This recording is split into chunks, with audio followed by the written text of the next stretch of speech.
Congratulations, Patty. Thanks. Congratulations for what? I don't know.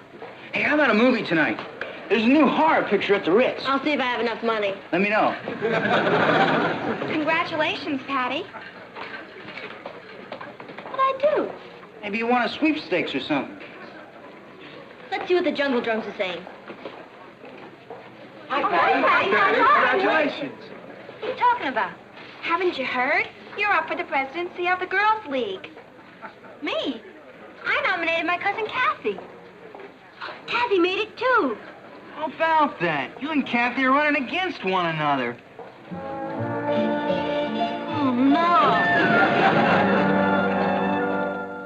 I think it's wonderful having two presidential candidates under the same roof. But I couldn't run against Patty. The Girls' League needs someone who's popular. What they call a wheel. I'll withdraw. Oh, no, you'd make a better president than I would. They need someone with culture. You've lived all over Europe, you speak French. I'll withdraw. Well, just a minute. If you've both been accepted as nominees, neither one of you can withdraw. What's going to stop us? What do you think would happen to our whole political system if a nominee withdrew just because he liked his opponent? You see, you could undermine the whole structure of our country. I'm serious. Which one of you wins is not important. The important thing is that you get in there and try. Yeah, beat each other's brains out. Kathy and me to fight one another, Papa?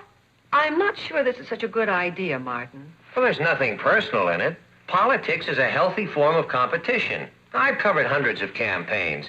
Everybody blows off a lot of steam, but when it's all over, there aren't any hard feelings.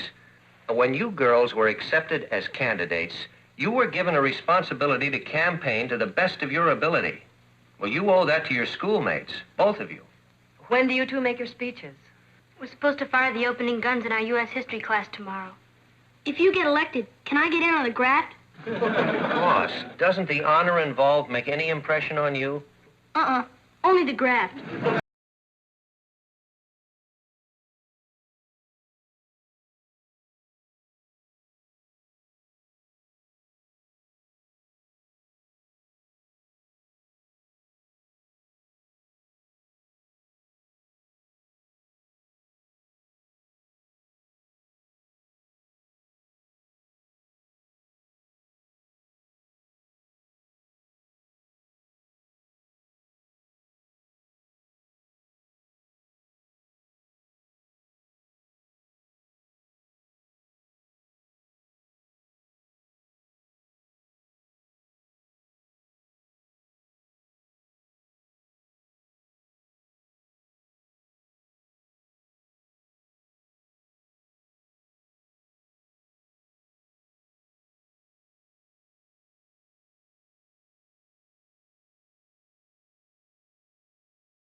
Don't worry, Kath. I'll find an excuse not to run. I'll probably flunk in Latin anyway, and they'll disqualify me. I won't let you fail in Latin. They need a dynamo like you. I know I'd make a great president, but they could use someone with brains, like you. I'd be selfish if I ran. If you were president, it would not only be good for the League, it would be good for you. What do you mean? Well, it might help to give you a sense of responsibility. Is that so? Well, there's no point in taking chances on getting someone's feelings hurt. It'd be a landslide anyway. No, it wouldn't. You'd get a lot of votes, Patty. I meant it would be a landslide for me. You? You're silly. You're not really qualified to be a president. You said so yourself. You nominated me because they need someone with culture and brains. Well, I was being unselfish, too.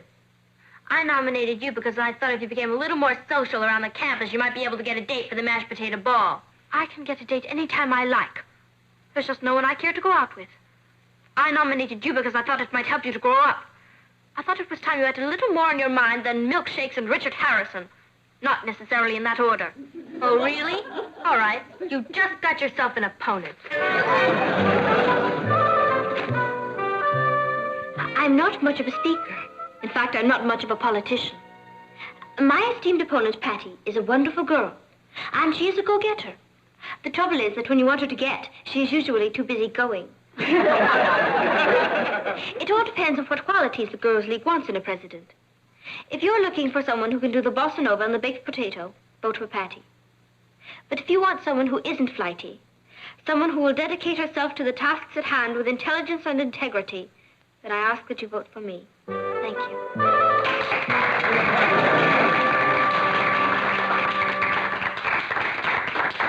And now we'll hear from our next candidate, Patty Lane.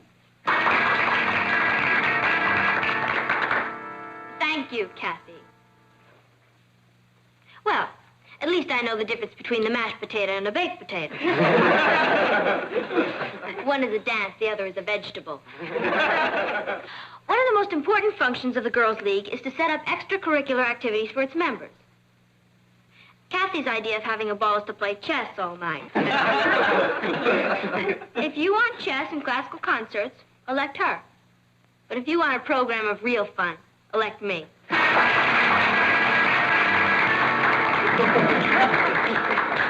And now our third candidate, Susan Baxter. Vote for me. And then she called on me, and I got up and talked. It was the first speech I had ever made. Were you nervous? Not after I started. I'll bet you were smashed. Well, I did reasonably well, I think. For someone who was only interested in chess. I didn't mean that, Kath. It was just campaign talk. You know, like calling someone flighty. What did I tell you? Democracy in action. And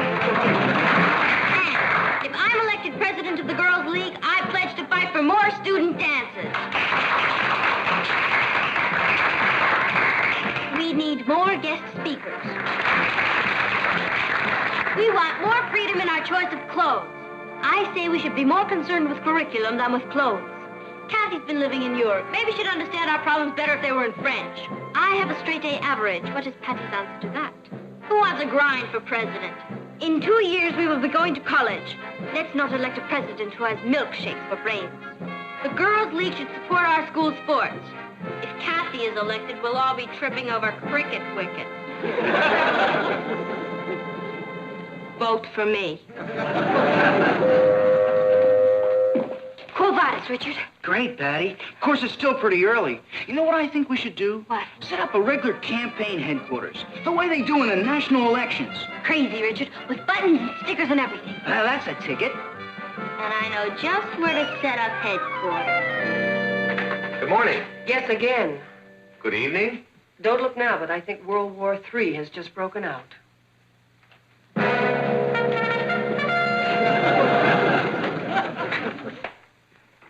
Welcome to National Headquarters. Yeah, but Patty and Kathy share this room. They did. Kathy took one look at this and fled from the house. It's the lowest trick I've ever heard of. She's turned our bedroom into her campaign headquarters. That's pretty terrible, all right. I could kill myself. Because your cousin's such a sneak? No, because I didn't think of it first. Come on. Where to? We're going to counterattack.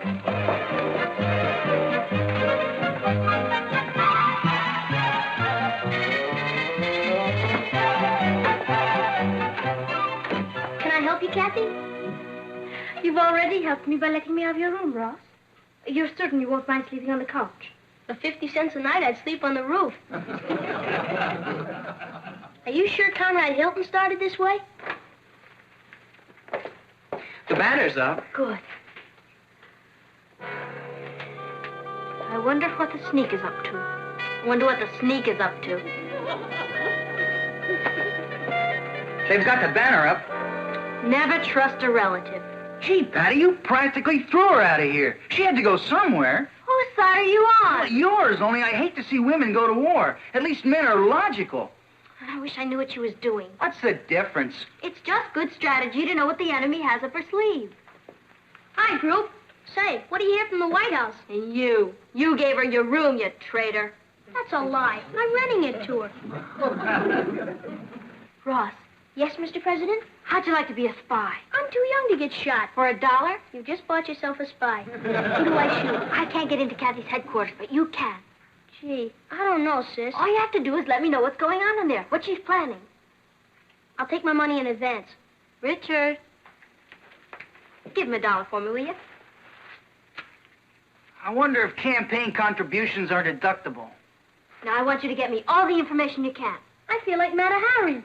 Is the new campaign slogan ready? And they're still working on it. What's it gonna say? Take the right lane, Patty. How's that for a slogan? Take the right lane, Patty. That's great, Richard. By the way, where are you going to put it? In the school corridor tomorrow morning at 8 o'clock. It'll be the first thing the kids see when they get to school.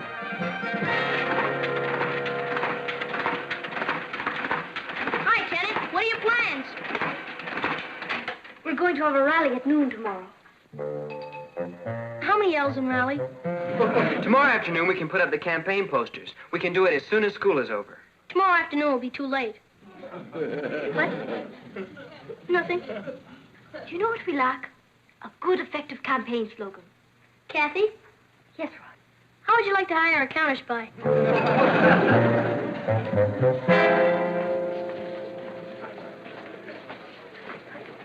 Look! We've been taken.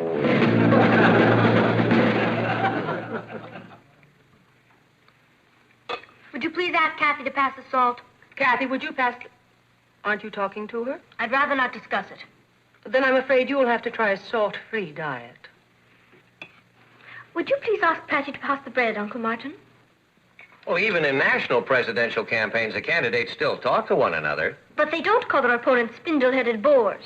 And they don't accuse their opponents of having milkshake for brains. They do if it's true. As for you, do you know what you are? Sure, an operator. You have to fight fire with fire. Listen, you, I've had... Time! Now, what is this all about? Kathy is running a vicious, underhanded campaign. I can't help it if the truth hurts. The students don't want an electronic brain for president. They want a natural-born leader, like me. Now, wait a minute. Let's declare the dining room neutral territory, okay? It's too late. And it's your fault. My fault? I'm not even running. Maybe you should start. I asked you to let both of them withdraw in the beginning, King Solomon. Well, you were wrong. This is nothing but a little healthy letting off of steam. Ross, would you ask your mother to pass me the butter?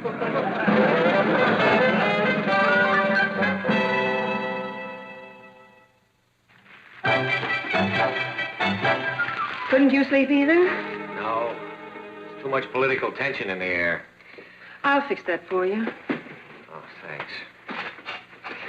You know, I'm sorry about that little scene at dinner tonight.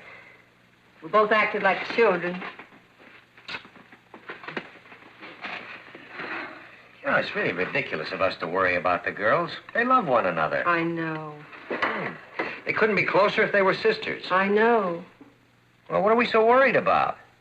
Martin, what if Kathy's elected? What about Patty? What do you mean? Patty won't like it one bit. She's a born winner. Well, maybe it's time she had a little experience as a loser. Patty would take it very hard if she lost. So would Kathy.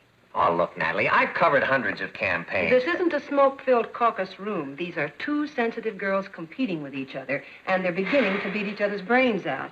What do you want, mayonnaise or mustard? I'll vote for mustard. I'll take mayonnaise.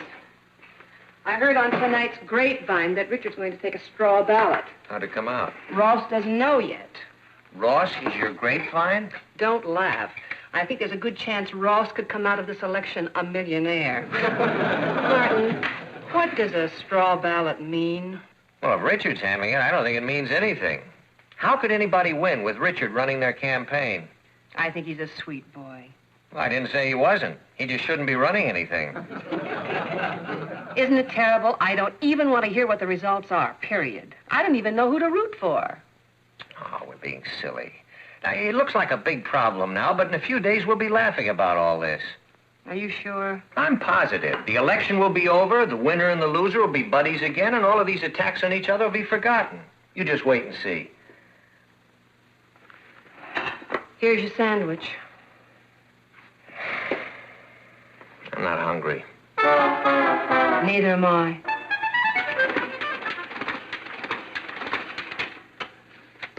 How's it look? Shake the milkshake kid. Vote for Kathy. That's fine, Mary. Try to get them out by tonight, and we'll distribute them in all of Patty's classes tomorrow. Right, Chief? Ted, how do you like it? Fine. Is anything wrong? Well, Kathy, can I see you a minute? Richard took a straw ballot, so I thought we should take one. I just got the results. What were they? Well, I'm going to give it to you straight. Patty got 50%. You got 30%, Susan got 15%, and 5% voted for Rock Hudson. Well, I suppose that's it then. But we're not licked yet. The reason Patty has such a big edge is because everyone knows her. Don't forget, she's been going here since she was a freshman. Well, it's too late for me to become a freshman. Ah, but it's not too late for everyone to get to know you. How? By challenging her to a debate. A debate. A debate helped elect a president of the United States. The Lincoln-Douglas debate in 1860. You have been away a long time. Look, we could hold it in the big gym. The entire girls' league would get a chance to hear you. It's a marvelous idea, Ted. There's only one problem. Patty might refuse. Not Patty. She's too much of an egomaniac. That egomaniac. Challenging me to a debate. Well, we know what to say to her. Right. We say no. No. Why don't you challenge her to a game of handball? You think she can out-debate me? That's not the point. Ross sold me a copy of that straw vote that Kathy took. We're ahead. All we have to do to win is sit tight. Everybody knows you. If you debate with her, everybody will get a chance to know Kathy. That's good. That's bad. I have a feeling we better not tangle with her. I have a feeling we better. We debate. Hello.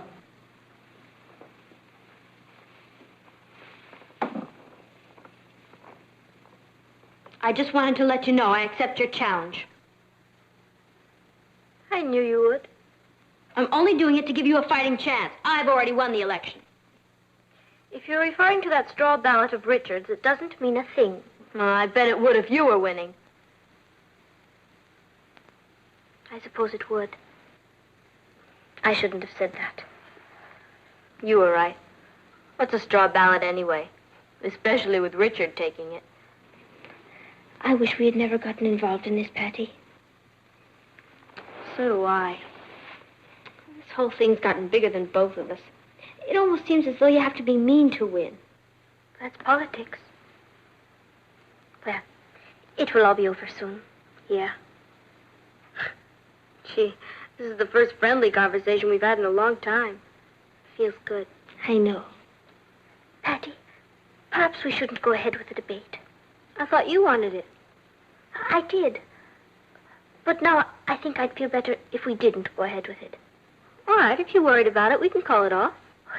I wasn't worried for me. I was thinking about you. Me?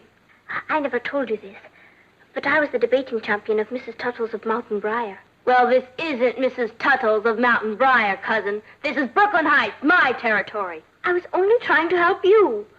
But you're too pig-headed. All right, we debate. Right, we debate.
Elect Patty, and the entire student body will be dancing in the corridors with a hot dog in one hand and a milkshake in the other. She'll turn Brooklyn Heights High into an amusement park. Well, school should mean more than that. Patty's a prominent personality and a promising promoter, but she is not a president. If the Girls' League votes for Patty tomorrow, it will be making a grave mistake. Thank you.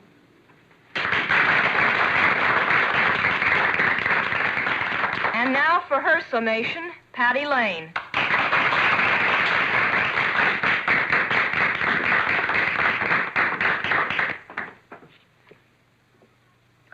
If you have a Kathy Lane for a friend, you don't need an enemy. What's wrong with a little dancing in the corridors? Things are lively around here, and we're going to keep them that way. What we need is a president who knows our problems. If Kathy is elected president, our biggest problem will be our president. She turned my own sweet brother, who adored me, into a Benedict Arnold. Let's not turn her loose on strangers. Keep her out of office. If she's elected, you'll be setting our school back 50 years. Thank you.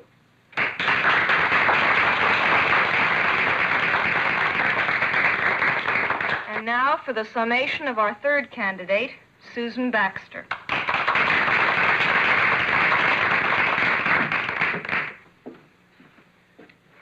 Vote for me. The stewards have just finished tallying the votes. This has been the most closely contested election in the history of the school. The candidates put up a hard fight. In fact, one could have wished for a little less heat and a lot more light. Things were said during this campaign that could have been put under the heading of battle fever.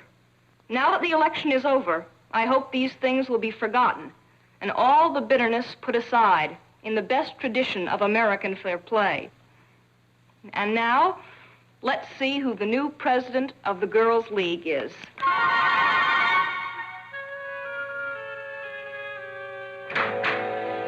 I got here as quickly as I could. What's happened? Patty's running away from home.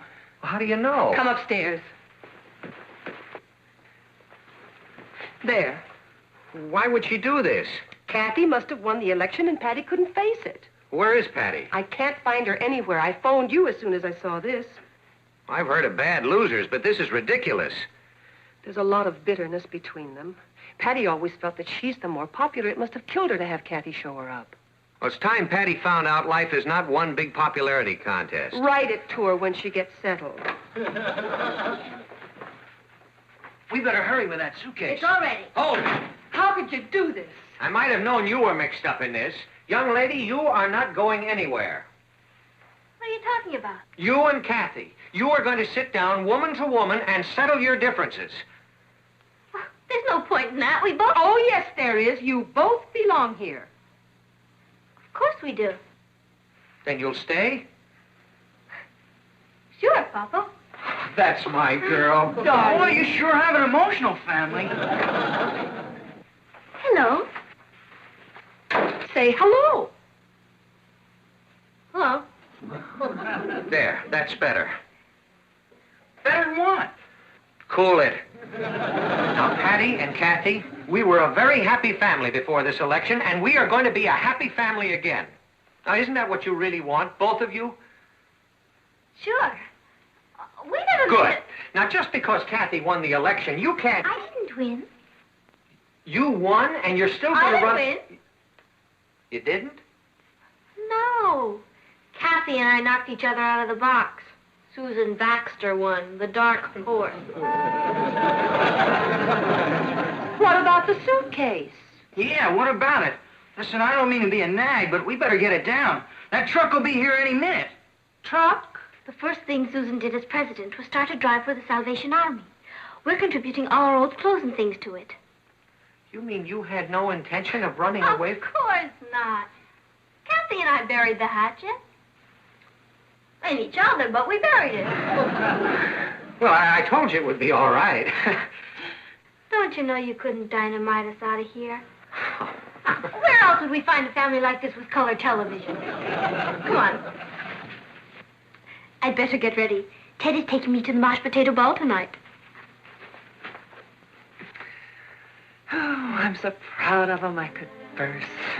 So am I. I'm glad it's all over.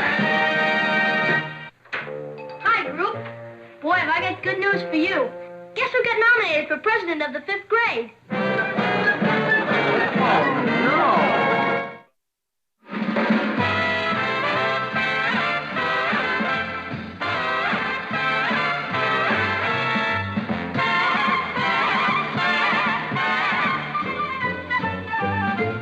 Here's There's Kathy, who's lived most everywhere, from Zanzibar to Berkeley Square. But Patty's only seen the sights a girl can see from Brooklyn Heights. What a crazy pair! But they're cousins, identical cousins, and you'll find They laugh alike. they walk alike, at times they even talk alike. You can lose your mind when cousins are two of a kind.